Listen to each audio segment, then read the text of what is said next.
Welcome to TANKMAS, the entire month dedicated to nothing other than tanks. And to begin this one, we start with one of the most requested videos I've, ever had. At least 4 patrons requested this one since I briefly mentioned I would cover it, so cover it I shall in 5-ish, but more likely closer to 10 minutes. The single Dutch tank.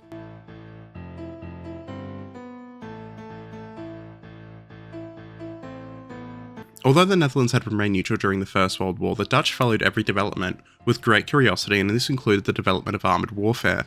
Almost a full decade after the war ended in 1927, the Dutch government and the military decided that one of these newfangled armoured machines would actually be quite useful. Exactly that, one of these new armoured machines, not two. Two would be a bit over the top, so they ordered a single Renault tank from the French. The delay in getting this one tank, mind you, wasn't just politicians dithering. See, the Netherlands faced a host of difficulties in the interwar years. Diplomatically, the nation wrestled with whether to join the newly formed League of Nations. Economically, the war had brought the country's trade to its knees, and it prolonged mobilisation and drained the treasury. Because even though the Netherlands was officially neutral, so was Belgium in 1914. And what was stopping an invasion of the Netherlands if not for the Dutch men under arms? The sheer horror of the war also led many to believe in pacifism, further hampering armoured development, and there was also a significant part of the military that believed the very low and swampy Netherlands was simply no place for heavy machines.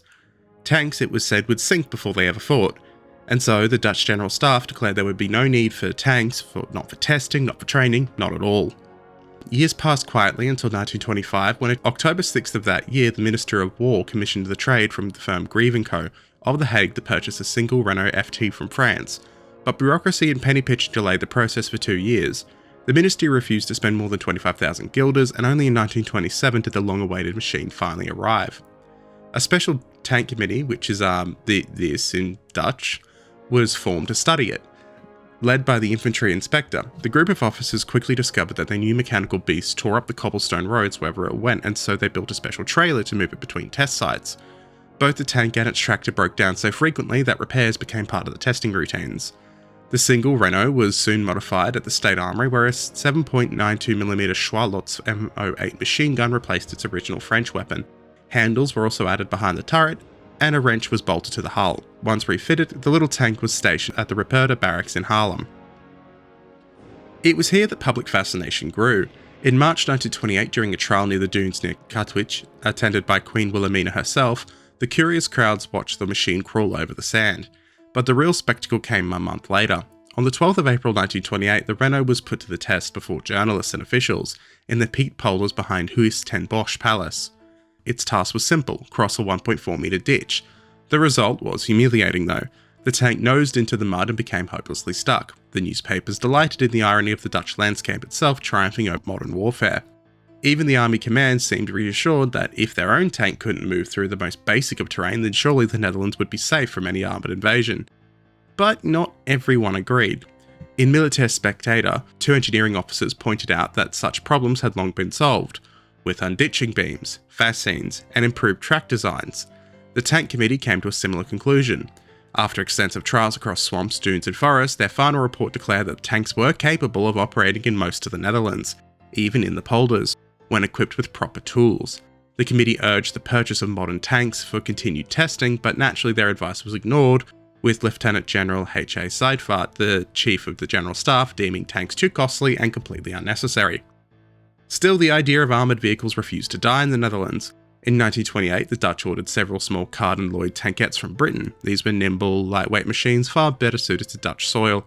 And you can check out Armoured Austerity, a friend of the channel, who has put out a video on the Carden-Lloyd tankette and is turning it into a bit of a series. But these little tankettes arrived in 1931, and they served until their capture by the Germans in 1940. The Renault FT, meanwhile, was quietly retired to storage, occasionally brought out for parades or mechanical demonstrations. Throughout the 1930s, as Europe rearmed, the Netherlands clung to neutrality. In 1934, modernisation began at last with armoured cars from Sweden's Landsverk factory. Tanks, however, remained off the table.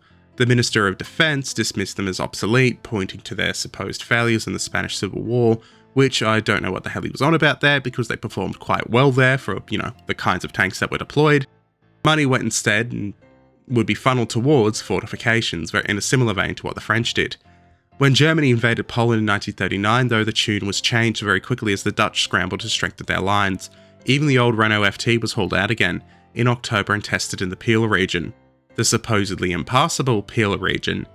To the shock of observers, and to the surprise of absolutely nobody who knew what they were talking about, the tank crossed the terrain with ease. Suddenly, the army's faith in natural defences was simply gone. Engineers would be ordered to rush dig new trenches and lay mines in order to make everyone feel a bit better. The army too organised a staged failure, meant to reassure the public that invasion was impossible by driving the tank into a ditch.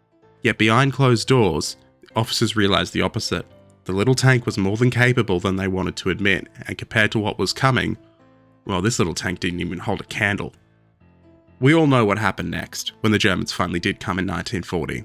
The Netherlands was completely unprepared, and the Panzers sped forward, cutting through the nation like a hot knife through butter. The old Renault, after trying its best to warn of the coming storm, remained in Haarlem, silent and obsolete. Within 5 days after the bombing of Rotterdam, the Dutch surrendered. The tank was later taken away by occupying forces, and sadly we have no exact idea what has become of it.